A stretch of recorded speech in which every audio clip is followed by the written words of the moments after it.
पीले दांत वाली बहू। रंजना कभी ब्रश नहीं करती थी।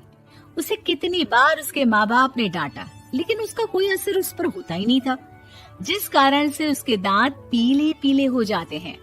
शादी के बाद।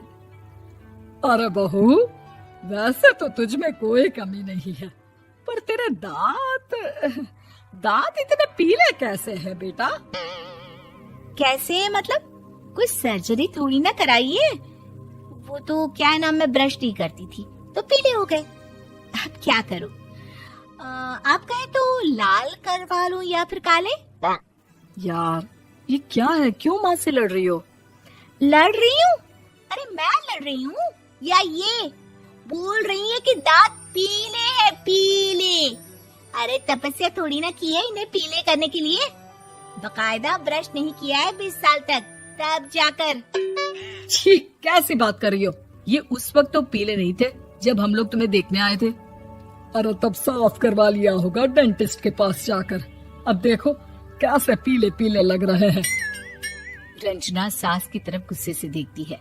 फिर शुरू हो गई पीले पीले पीले। अरे पीले तो तब भी थे जब मेरे हाथ का रसगुल्ला उड़ा उड़ा कर खा रही थी और बोल रही थी, लड़की नहीं गुणों का खजाना दे रहे भाई साहब आप। खैर, अब वो लोग करते भी तो क्या करते, पीले दांत वाली बहू पल्ले पड़ी थी तो झेलना तो था ही। एक दिन कीर्तन में रंजना गाना गा रही थी। अरे कमला बहन, माँ का द्वार है, यहाँ तो सब शुद्ध होकर आते हैं, फिर अपनी बहू को ब्रश भी नहीं करवाती तुम। दूर से पीले पीले दांत भक्ति में बाधा उत्पन्न कर रहे हैं।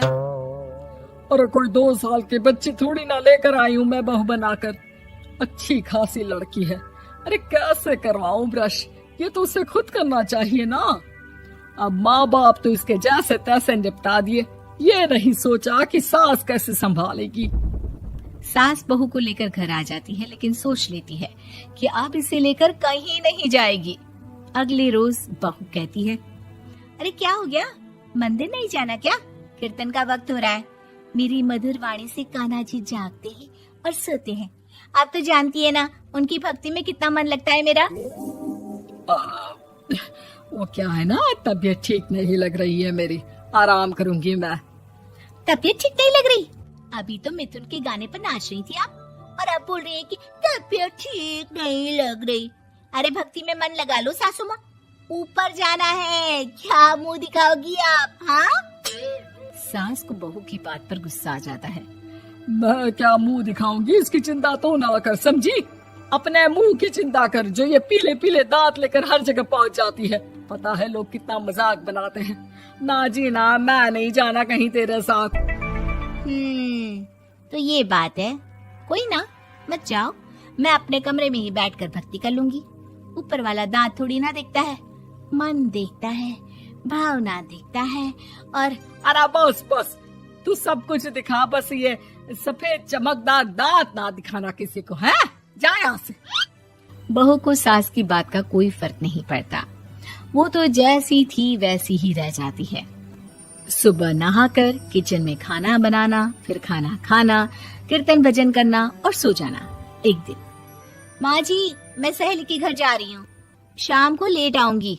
हाँ हाँ तो जाना, मैंने कौन सा तेरी आरती करनी है घर पर बैठकर। रंजना सहेली के घर जाती है, जहाँ वो पार्टी में जाने की तैयारी कर रही होती है। अरे शिखा, कहाँ जाने की तैयारी कर रही है?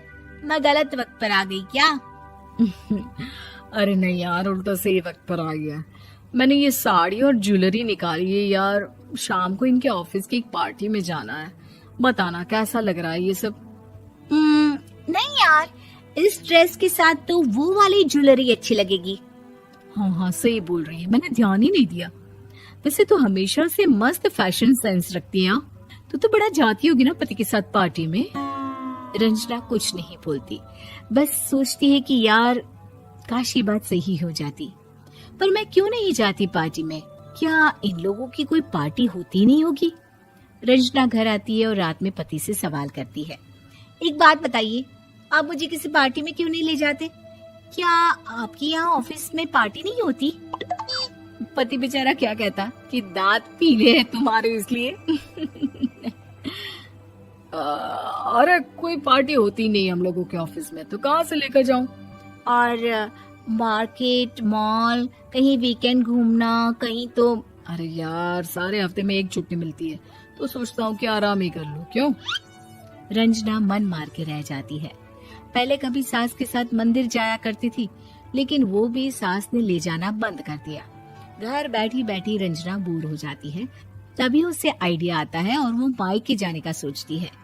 सासू माँ, 2 दिनों के लिए मम्मी के घर जा रही हूँ। अच्छा ठीक है, आराम से जा। और हाँ, माँ से कुछ अच्छी आदत सीख कर आना कि कैसे शरीर के हर भाग की तरह दांतों की सफाई भी जरूरी होती है, समझी? शुरू हो गई ना आप। वो लोग आपकी तरह नहीं है कि छोटी छोटी बात का बतंगड़ बना दे। उन लोगों के लिए मैं मायने रखती हूँ, ना कि मेरे पीले पीले दांत। रंजना माँ को बिना बताए उन लोगों को सरप्राइज देती है, लेकिन जैसे ही वो दरवाजे पर पहुंचती है, अंदर देखती है कि घर वाले कहीं जा रहे होते हैं। अब माँ, काश रंजना दीदी के दांतों वाली प्रॉब्लम नहीं होती, तो वो भी हम लोगों के साथ चलती ना बुआ जी की बेटी की शादी में। हाँ बेटा, लेकिन अब उसे कौन समझाए कि उसको उसके पीले दांत नहीं दिखते, लेकिन उसके आसपास के लोगों को कितना एम्बैरेसिंग फील कराते हैं। मुझे तो कितनी बार उसके स्कूल की टीचर ने शिकायत की कि उसके साथ कोई लड़की बैठना भी नहीं चाहती, और ना ही कॉलेज में कोई उससे बात करना चाहता था। लेकिन पता नहीं क्यों उसे ये बात समझ में ही नहीं आती। कोई कमी नहीं है उस लड़की में, बस यही कि दांत पीले हैं। वो तो भला हो जीजाजी और उनकी माँ का, जो दीदी को जैसी है वैसे ही रखा हुआ है। रंजना को अपने घर वालों की बात सुनकर बहुत दुख होता है। वो सोचती है कि वो क्या करे, लेकिन फिर वो सीधा डेंटिस्ट के पास जाती है, अपने दांत चमकाती है और कसम खाती है कि वो रोज ब्रश करेगी। अरे क्या हो गया? तुम तो 2 दिनों के लिए गई थी ना, पर कोई ना, अच्छा है, चलो आ गई तो। रंजना सास के सामने आकर खड़ी हो जाती है और पूरी स्माइल करती है, उसके चमकदार दांतों को दिखाती हुई। चले मंदिर।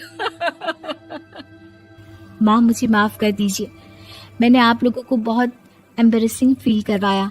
मैं आज से रोज ब्रश करूंगी।